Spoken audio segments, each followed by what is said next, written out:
Hello, kapatid. Magandang umaga at sa ngayon ay unang linggo ng September at simula na ng kasayahan na ating na noon ay medyo hindi na normal. Pero na, magsisimula na ang mga pamaskong awitin. Dahil dito sa atin ay pinakamasaya ang pagpasok ng Beth. Ngayon ay hintayin natin. Tayo ay magdadalawang pagkakataon na magdadalawang taon na, magdadalawang beses na tayo ay nagaganap yung pagkaka-lockdown natin sa sarili natin mga tahanan. Bago ako magkasimula, hayaan mo batiin ko kayo ng isang magandang umaga at yun din sa mga kapatid natin na pa-online. Magandang umaga dito sa atin at isang magandang araw ng pagtitipon para sa pag-ugnayan natin sa ating Panginoon Jesucristo. Sa ngayon, ang mga problema natin ay mas lumalala. Ano ba ang problema ngayong pandemic na ito? Andiyan ang tagputo. Marami ang nagugutom. Marami ang naghihirap. Marami ang nagkukulang at anong problema sa pananalapi. Nagkakaroon ng depression. Kausap ko isang araw sa psychiatrist na kilala ng misis ko. At ang sabi niya, napakalaki ng porsyento ng tumaas na pagkakasakit ng depression. Hindi problema sa kalusugan. Pagsak ng negosyo, walang trabaho, mataas ang presyo ng mga bilihin. Ganyan din, problema sa hanay ng mga kabataan sa pamamagitan ng edukasyon. Malaki ang epekto nito. Walang trabaho, karugtong niyan ay ang pagkagutom, paghihirap, hindi sa pananalapi, at sa kalusugan. Ano ang malaking epekto nito sa ating bansa? Ang pagbagsak ng ekonomiya. Dito ko nakikita ang malaking tungkulin na nataatan sa balikat na mga mananampalataya. Ito ang spiritual at pamrelihiyoso, pamrelihiyong gawain. Bago po tayo magsimula, mag-alaman po tayo. Nagpatuloy tayo ng patnubay sa ating Panginoon. Panginoon namin Diyos, Diyos na sa ating likha, Diyos na mapagmahal at mapagkalinga, Diyos na nakakaalam ng lahat tungkol sa amin. Ngayong umaga, dumadalanan kami at humihingi patnubay. Ngayon din po, dalangin namin pagkalupan kami, Banal na Espiritu na siyang gagabay sa pag-aaral namin ngayong umaga. Salamat po, Panginoon. patuloy nyo na binibigyan ng oras upang kami ay magkaipon at magkaroon sa pag-aaral ng iyong mga salita. Salamat po, Panginoon, sa patuloy na pagbibigay mo sa amin ng magandang kalusugan ng katalinuhan at pagkaroon ng pagkakaisa na naaayon sa ugnayang magkakapatid sa pananampalataya. Hindi po, pasasalamat ay sa inyo lamang sa pangalan po ng nasa Jesus. Ngayong umaga po ay pag-aaralan natin ang talinghaga ng mabuting Samaritano. Matatagpuan po natin ito sa Lucas Kabanata 10 at versikulo 25 hanggang 37. Sabayan niyo po ako. Luke chapter 10 verses 25 to 37. Basahin ko po at sana magkakasama tayo ng ating pamilya na basahin Luke 25 Luke 10 verse 25 to 37. At may isang dalubhasa sa kautusan ng tumindi upang si Jesus ay subukin na nagsasabi, Guro, anong dapat kong gawin upang magmana ng buhay na walang hanggan? Sinabi niya sa kanya, ano ba ang nakasulat sa kautusan? Ano ang nabasa mo? At sumagot siya, ibigin mo ang Panginoon mong Diyos ng buong puso, ng buong kaluluwa, ng buong lakas mo, at ng buong pag-iisip, at ang iyong kapwa na gaya ng iyong sarili. At sinabi niya sa kanya, upang ang sagot mo, gawin mo ito, at mabubuhay ka. Subalit sa pagnanais niya na ipagpatuloy ang kanyang sarili, ay sinabi kay Jesus, at sino ang aking kapwa?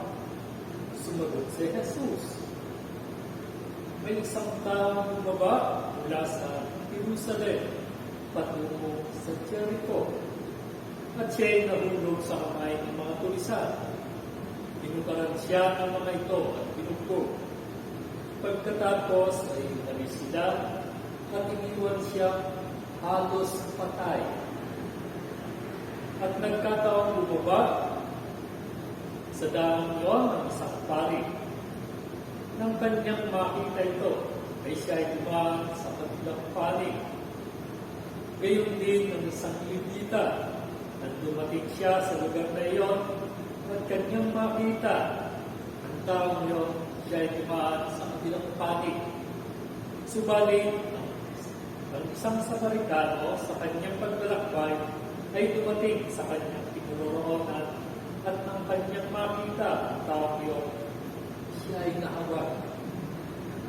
Kanyang nilapitan siya at pinalian ang kanyang mga sugat. Pagkatapos, luhusan ang langis at alak. Pagkatapos, isinakay sa kanyang sariling hayop, siya ay dinala sa bahay panuluyan at kalagaan. Ang sumunod na araw, lumukot siya ng 2 denaryo at ibinigay sa may-ari ng bahay panuluyan at sinabi niya, alagaan mo siya at sa anumang karagdagan mo panggastusin ay babayaran kita sa aking pagbabalik. Ano sa palagay mo? Alin sa tatlong ito hindi ka pa tao sa nahulog sa kamay ng mga tulisan?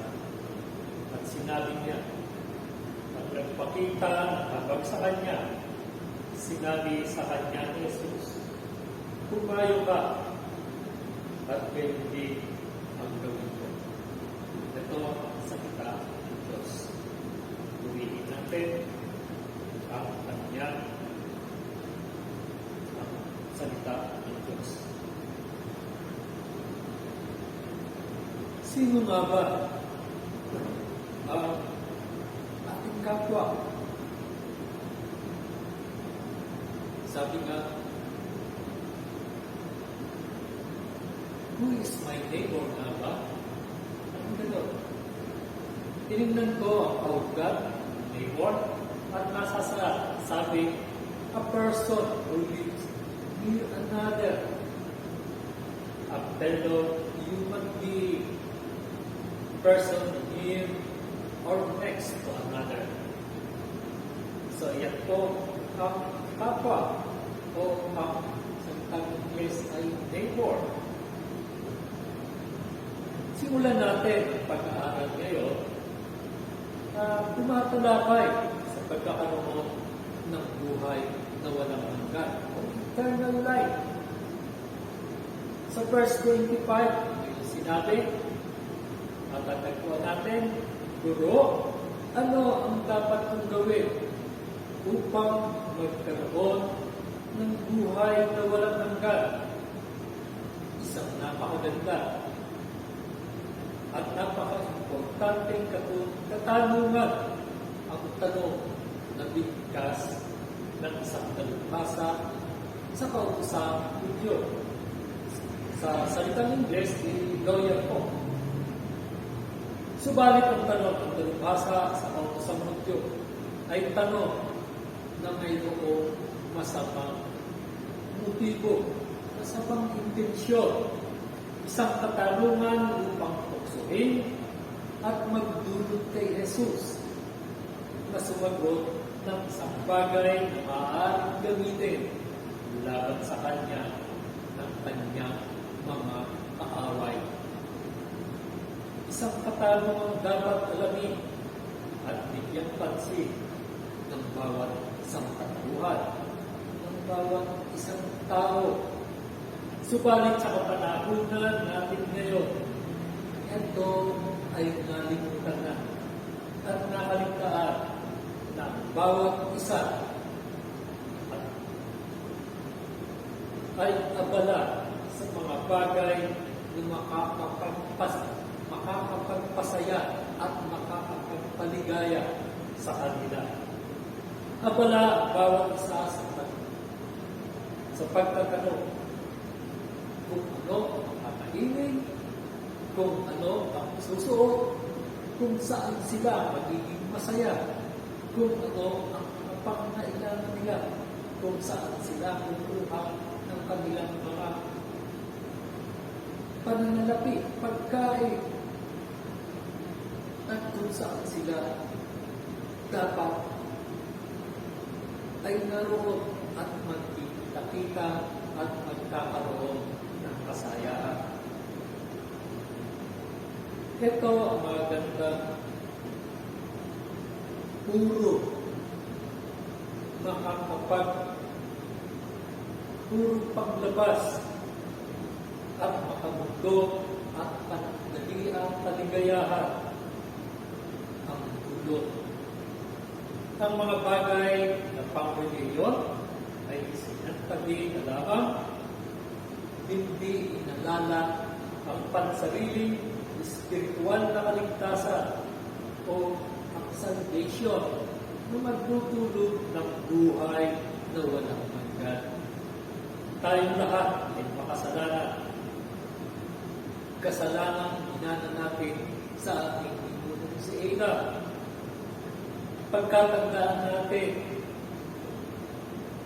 sa Romans 6:23 ay sinabi ni Apostol Pablo, kabayaran ng kasalanan ay kamatayan, ngunit ang kaloob ng Diyos na walang bayad ay buhay na walang hanggan kay Kristo Jesus na Panginoon natin.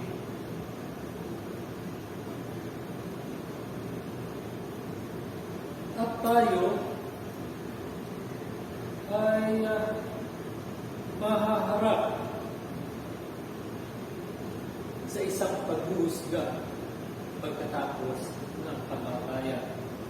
Ito ang katotohanan na sinasabi at ipinakikita at pinapaliwanag sa atin ni Jesus sa Matthew chapter 7 verse 13. Pumasok kayo sa makikot na pintuan sapagkat maluwag ang pintuan at malapad na papunta sa kapahamakan. At ito ang dinaanan ng marami. Hanapin natin ang daan na may makikot na pintuan patungo sa buhay na walang hanggan. Ang wika ng ating Panginoong Jesus sa John 14:6, John 14 verse 6, Ako ang daan at ang katotohanan at ang buhay. Walang makakapunta sa Ama kundi sa pamamagitan ko. Pagsisihan natin ang lahat ng ating mga nagawang kasalanan at tanggapin natin si Jesus bilang Panginoon at tagapagligtas upang makamtan natin ang banal na Espiritu na siyang tutulong, aakay at gagabay sa atin sa kanyang masalita upang magkaroon ng buhay na puno ng pananampalataya at upang makasama natin sa paglakad ang ating nakasama ang ating Diyos. Ito ang magdudulot sa atin ng buhay na walang hanggan, magdadala sa atin sa kaharian ng Diyos at upang matawag tayo na anak ng Diyos. Mapapansin din natin ang mataas na paggalang at pagkilala ng ating Panginoong Jesus sa banal na kasulatan. Noon po ang banal na kasulatan ay ang bubuntipan lamang na siyang tanging tuntunin ng pananampalataya at kasanayan. Ang banal na kasulatan tanging at nag-iisang pundasyon at batay prinsipyo ng ating pagkakristyano. Ang banal na kasulatan lamang ang tanging panuntunan at sumatan ng katotohanan sa ating pagbubuhay bilang mga mananampalataya.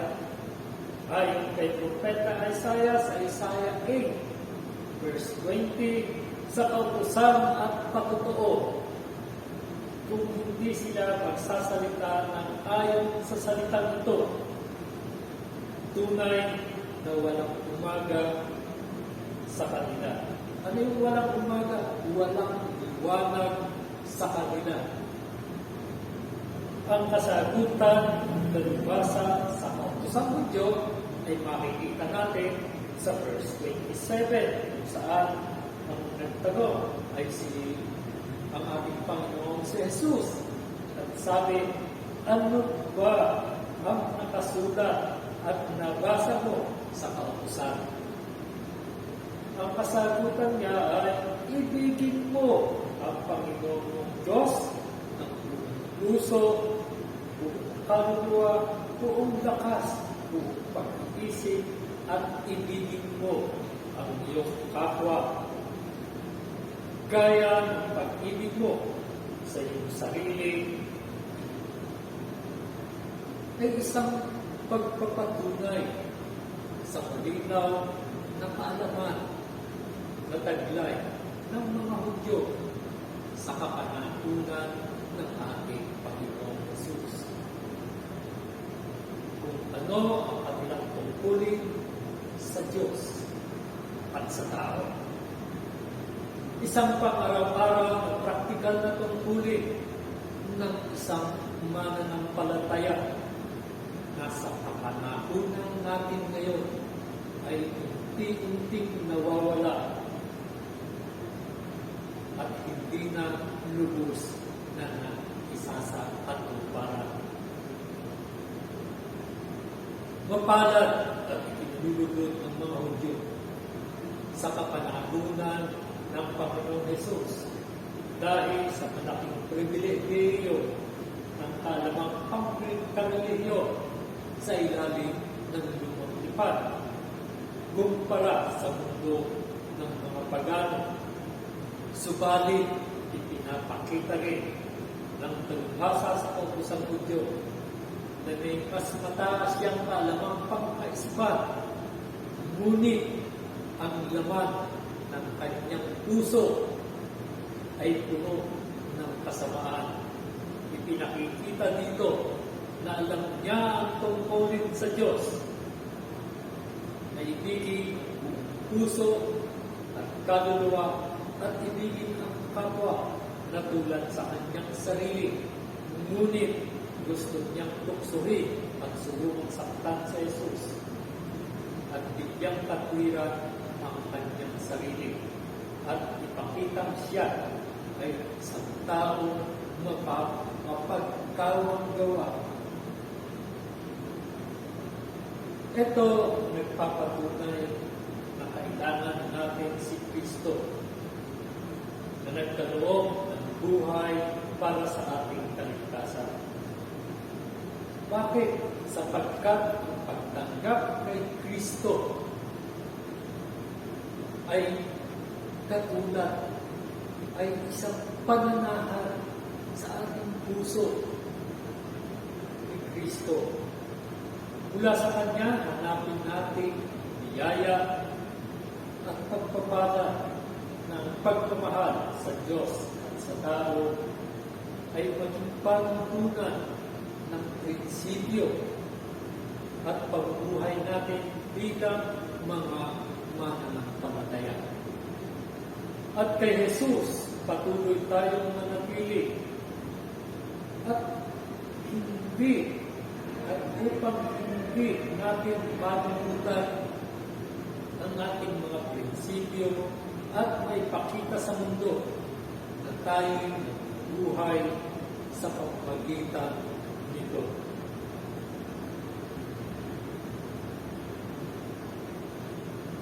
Nabanggit dito sa verse 29, sino naman ang aking kapwa?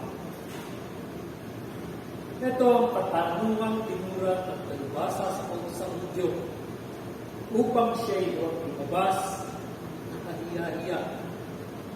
Subalit ang kasagutan ng ating Panginoong Hesus ay sa pamamagitan ng talinghaga na may katang aral upang magbigay aral sa konsensya ng lalaki.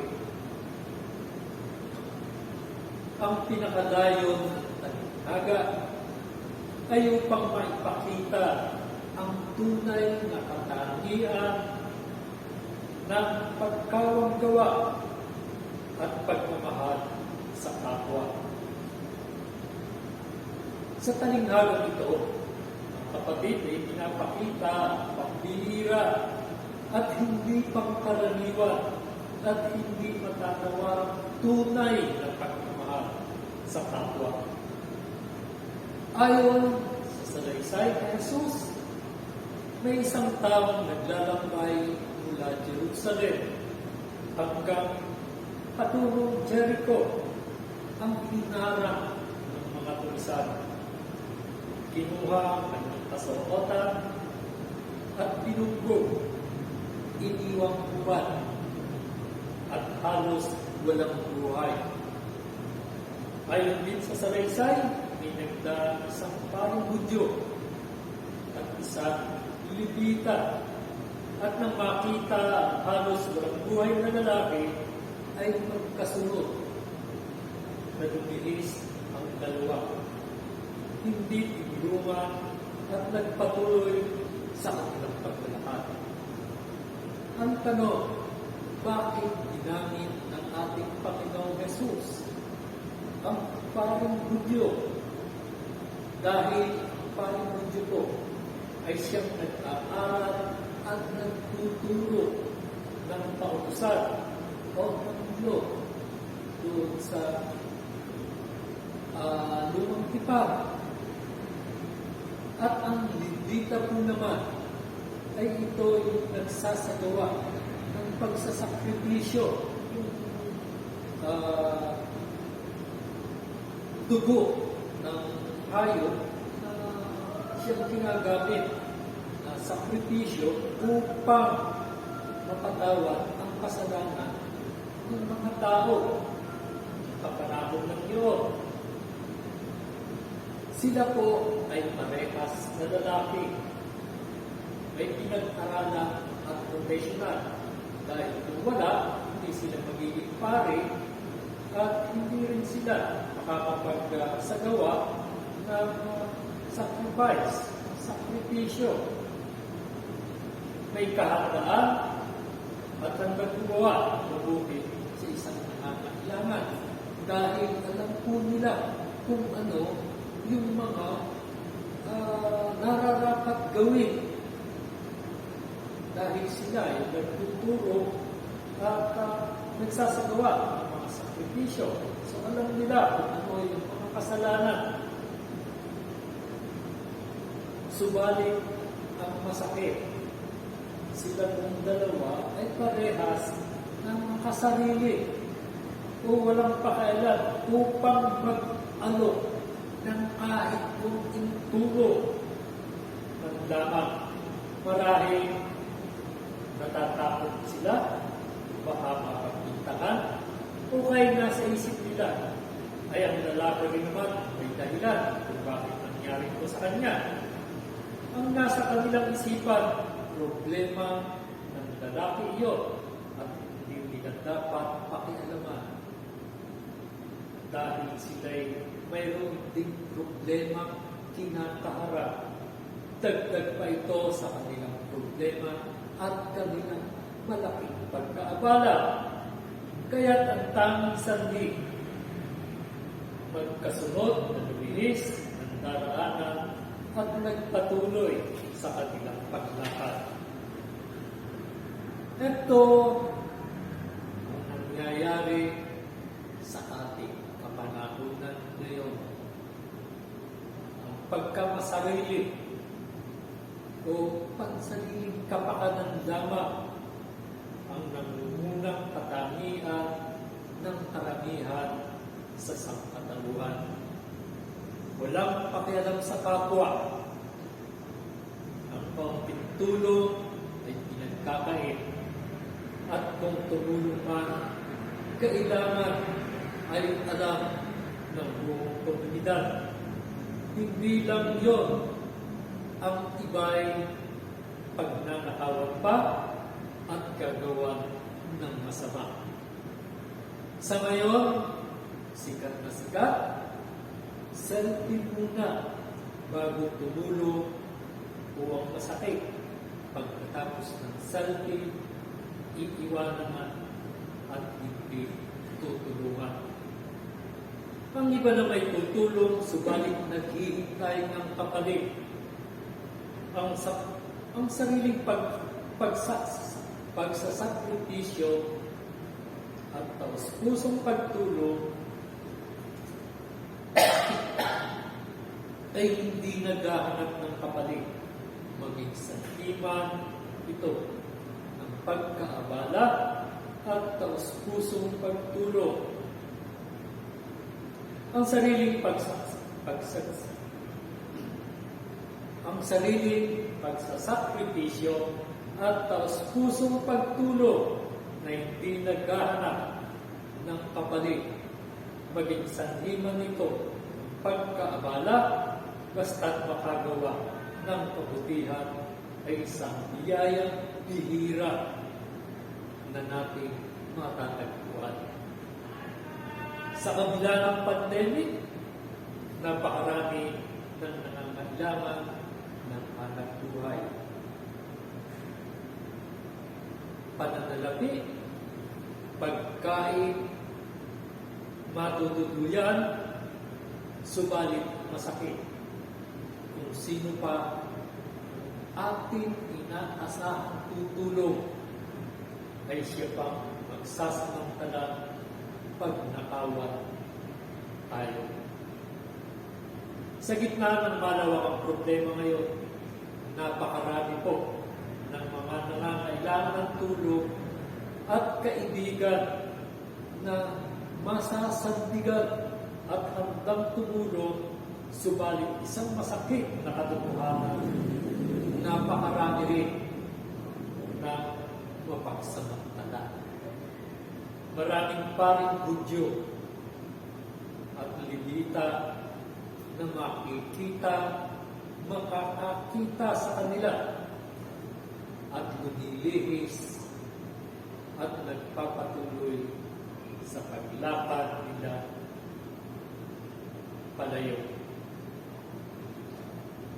Mga kapatid, iwasan natin at mag-ingat tayo umasa sa ating kapwa. Bakit po? Maging handa tayo kung bakit hindi natin gawin ito. Sapagkat mas malaki po ang posibilidad na tayo ay magbibigo lamang. Marami naman ang tutulong, ngunit may pansariling mga dahilan at masamang motibo. At ang mga hindi makasarili mapagmahal sa kapwa ay kahalintulad ng mga mamahaling brilyante at mamahaling hiyas na mahirap ang makuha at matagpuan. Magpasalamat tayo at magsaya sapagkat meron tayong Panginoong Jesus na hindi katulad ng sangkatauhan. Ang kanyang kabaitan at ang kanyang pagmamahal ay hindi matatawaran. Maaasahan natin magpasawalang hanggan. Mapalad ang mga nagsasabi sa kanilang sarili na ayon sa Psalm chapter 62 verse 5 ay ganito po: tanging sa Diyos lang ako umaasa. Ang aking pag-asa ay tanging nasa Kanya. Sa pagpapatuloy po ng kasaysayan, isang manlalakbay na Samaritano ang sumunod na dumaan. Tanong po, bakit po ginamit ng ating Panginoong Jesus ang isang Samaritano?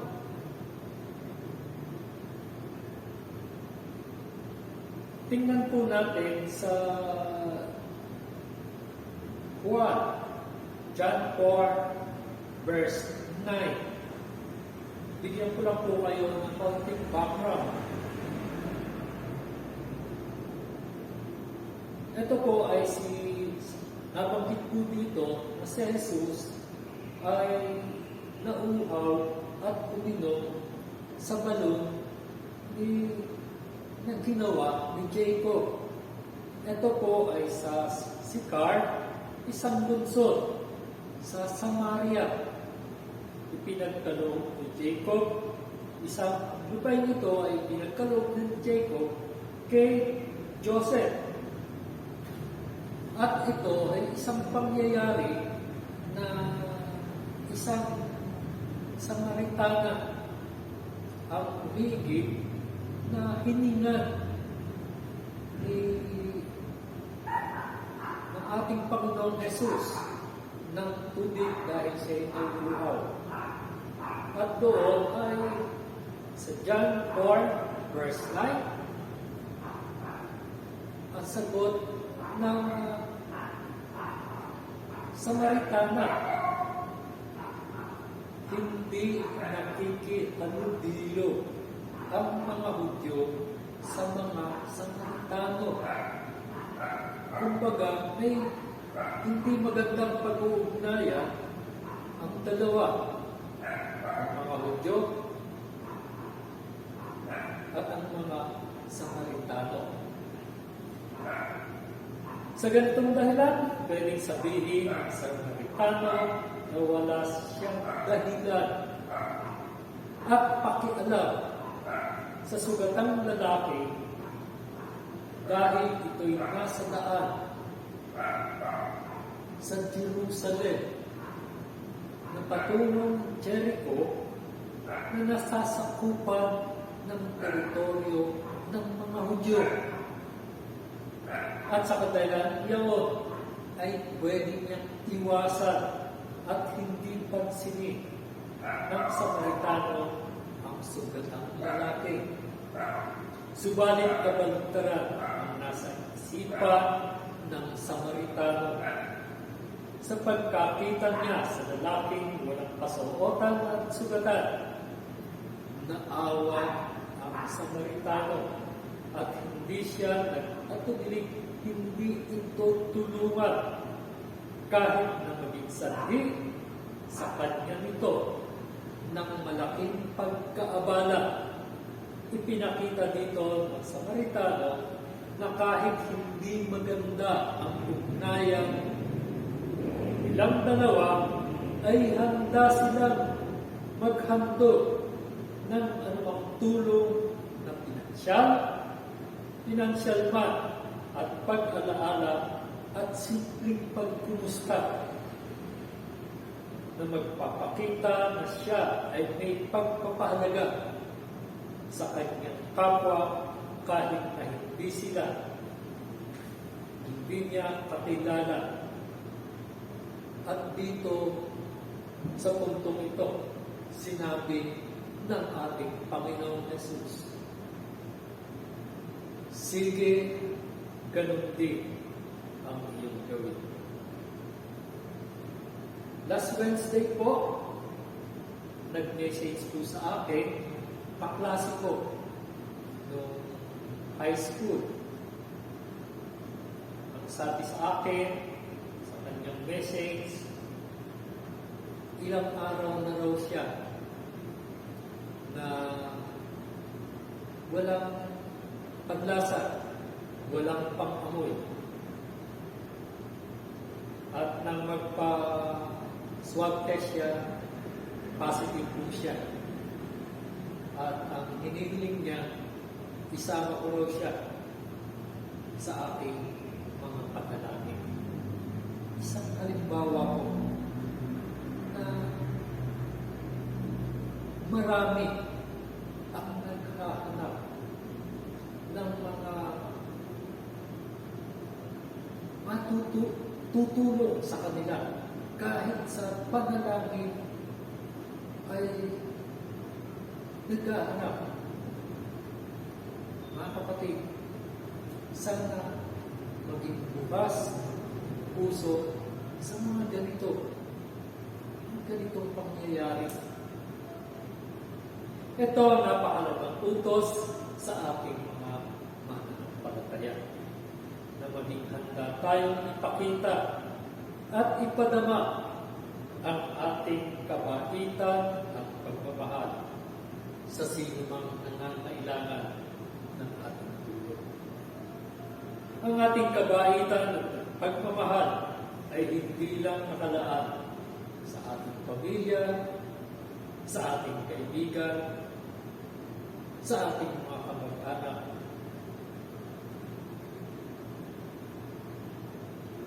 Ipakita natin at ipadama din sa ating kapwa ang ating pagmamahal at kabaitan sa sinumang o kahit anumang lokasyon o pagkakataon sa lahat ng oras at pangangailangan. Iwasan natin ang sobrang pagkikilala at pagsisiyasat sa nakaraan ng ating kapwa na nangangailangan bago natin tulungan. Ang sinasaad sa talinhagang ito ay maging handa tayong magbigay ng ating tulong sa sinuman, sa anumang pagkakataon, at ituring natin ng buong sanlibutan ay iisang sambayanan at ang lahi ng sangkatauhan ang ating kapwa at mga kapitbahay.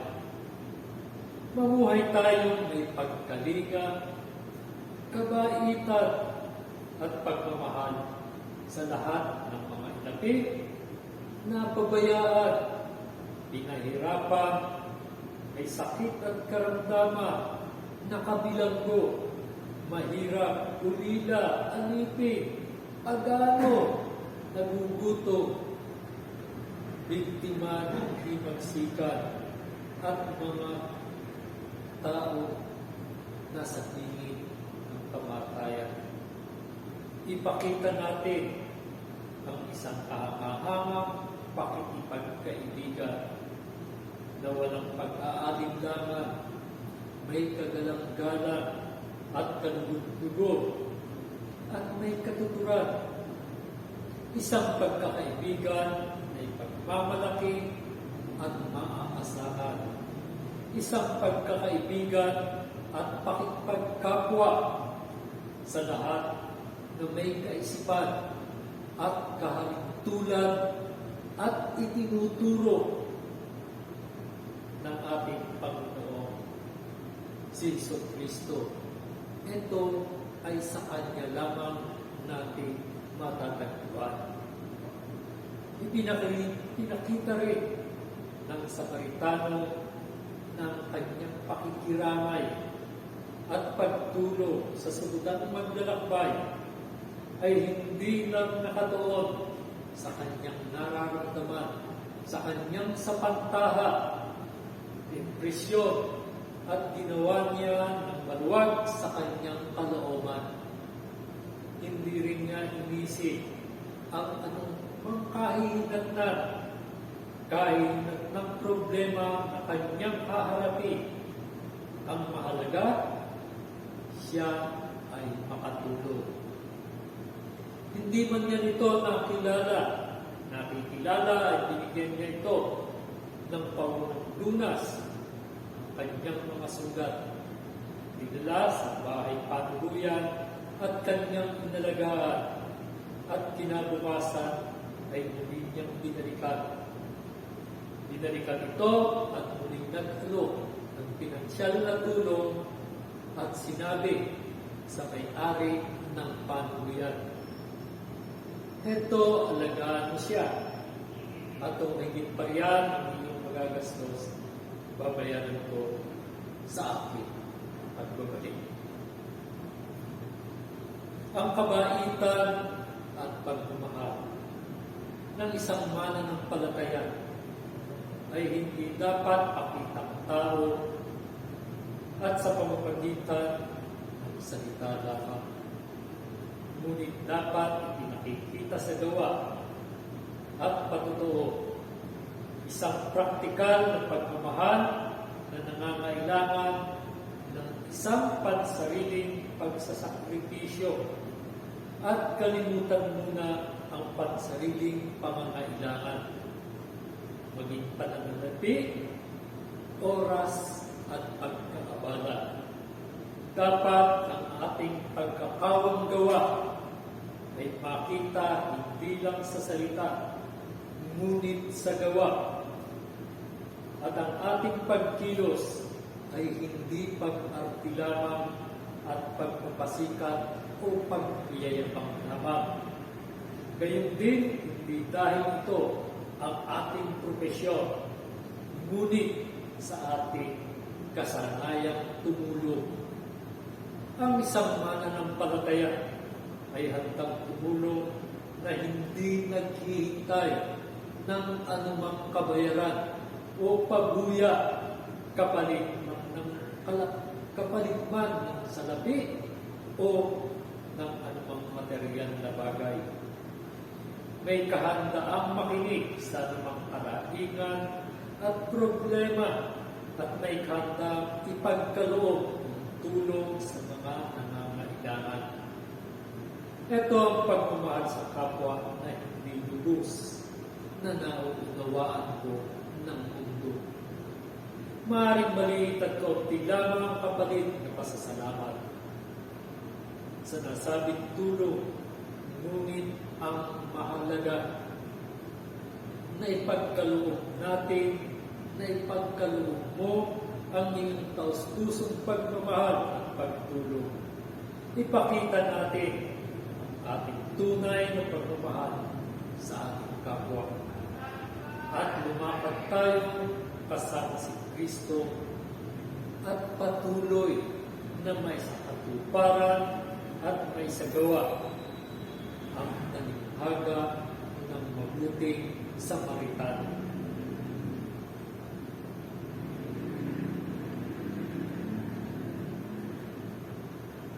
Ito ang sinabi sa ating ng Panginoong Hesus sa bawat isa sa atin.